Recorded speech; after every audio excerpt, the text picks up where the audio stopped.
Hi, brothers and sisters. I am reading 1 Corinthians chapter 4, verse 5. Therefore, judge nothing before the time, until the Lord come, who both will bring to light the hidden things of darkness, and will make manifest the counsels of the hearts. And then shall every man have praise of God. I have a friend.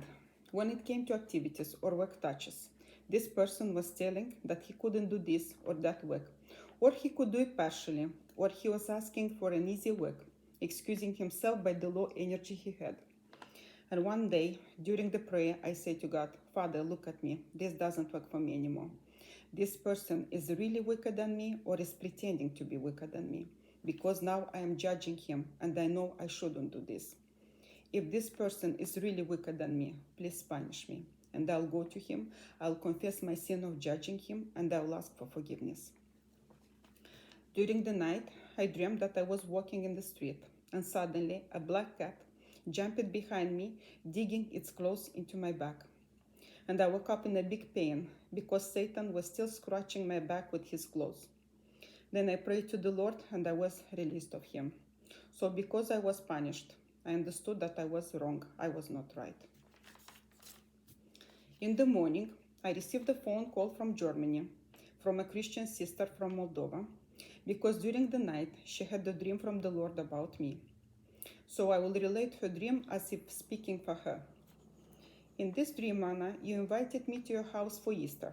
I asked you, Anna, what should I bring? You answered me, a dessert, probably a cake.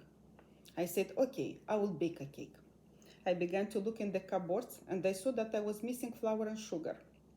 I got dressed and ran to the store, but because of the lockdown, all the stores were closed. Therefore, I couldn't bake or even buy a cake. So I arrived at your house without dessert. You asked me, what happened? Why didn't you bring the cake?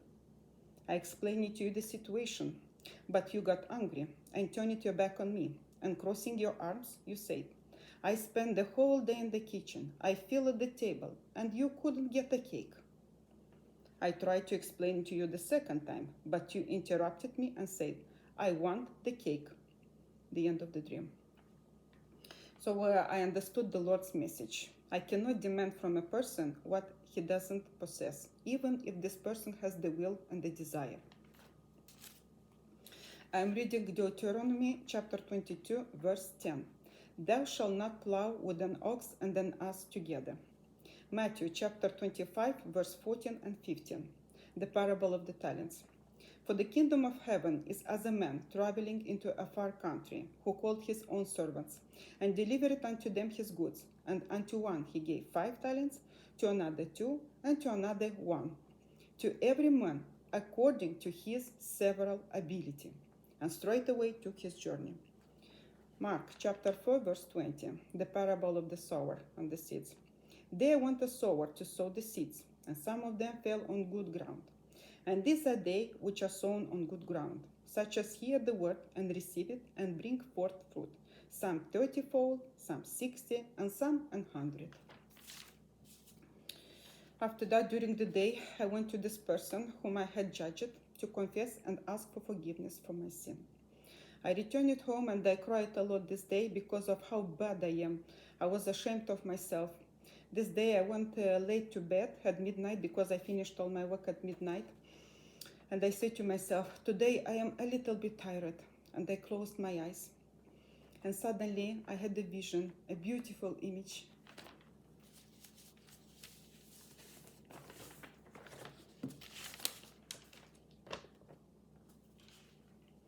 A white dove was flying in the blue sky, holding in its beak a bunch of colored balloons in the shape of the rainbow. Suddenly, she released the bundle of balloons, and they scattered all over the sky.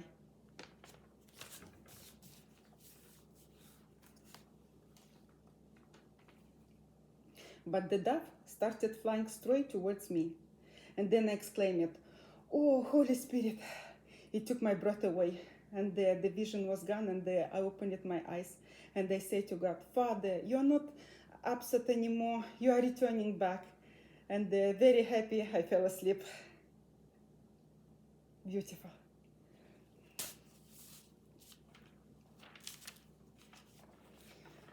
After that, I started thinking, and I realized one thing. Then I said to God, Father, but our daughter is also a weak vessel because of the disease she's suffering from. And the name of her disease is eosinophilia. I will explain a little bit what it means, this disease. Eosinophils are a type of white blood cells which help fight off infections and parasites and play a role in our body immune response. Because of the allergic disorders to various food, in her case, her body produces more of these cells.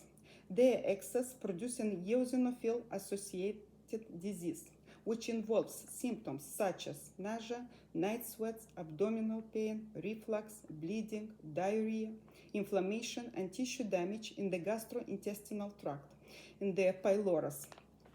This organ is located below the stomach and above the duodenum, is the food passage. It is very rare for eosinophilia to be located in this organ. The doctor told me that at that moment she is the only case in our city. So we excluded fried food, lactose, gluten, some fruits and vegetables. Every year she is passing colonoscopy, gastroscopy, blood test. This disease takes a lot of energy and strength, plus she is studying at the university. Therefore, she needs more help, care, and our support. And at first sight, you wouldn't say that she is sick because she is functional. She is studying, she is smiling, she is walking. But we know how much effort she puts in because she doesn't like to complain and to show that she is suffering. Did I receive a revelation from God about her illness? Yes, but at that moment I cannot say.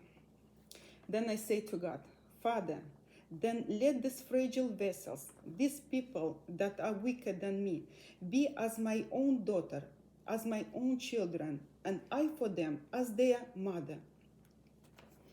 And the next night I had a dream. In the dream, I was in the restaurant, sitting at the table with these fragile vessels, these weaker people than me. During the meal, they suddenly asked me, Anna, can you give us your hands, please? Surprised, I held out my hands to them. They looked at my palms and said, you told God that? And I'll open a little bit the parentheses because at that moment they began to talk English, but not the modern English, but the English that resembles the English of King James Version Bible. So I checked a little bit on the internet and I saw that the King James Version Bible was written in 1611. And if I understand correctly, this is the early modern English. When they began to talk this early modern English, their words suddenly appeared on the restaurant's walls. I saw them and I wrote them. Me, I cannot write this because even in the modern English, you know how many mistakes I do. Here. So I begin again. They looked at my palms and said, you told God that. And now the words appear on the restaurant's wall. Shall we be unto thee as thy own children, and wilt thou be unto us as our mother? I answered, yes. When I pulled my hands back, I saw that their names were engraved on my palms. What does it mean? Isaiah chapter 49, verse 15 and 16. God is talking to Israel. Can a woman forget her sucking child, that she should not have compassion on the son of her womb? Yea, they may forget, yet will I not forget thee. Behold, I have graven thee upon the palms of my hands. Thy walls are continually before me.